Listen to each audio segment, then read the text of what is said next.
রাসূল সাল্লাল্লাহু আলাইহি ওয়াসাল্লাম বললেন, তিনটা খাবার দিয়ে ইফতার করা সুন্নাহ।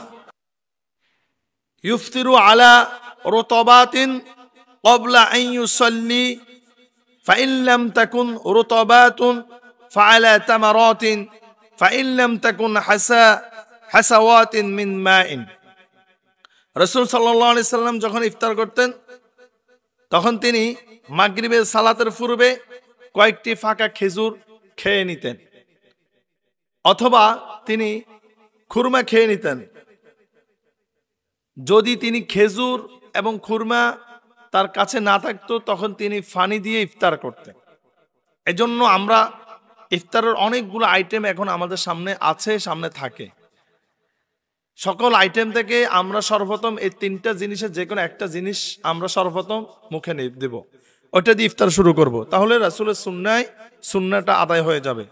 তাহলে নাম্বার 1 আমরা খুরমা খেজুর অথবা খেজুর দিয়ে শুরু করতে পারি।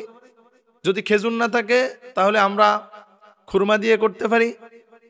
আর যদি খেজুর খুরমা কিছুই না থাকে তাহলে আমরা সাদা যে পানি আছে ওই পানি দিয়ে আমরা সর্বপ্রথম ইফতারটা শুরু করব। কারণ এই পানি নির্ভেজাল, এই পানির মধ্যেও কোনো ভেজাল নাই। এজন্য আমরা এই তিনটা খাবারের যে কোনো একটা খাবার দিয়ে ইফতারিটা শুরু করে নেব।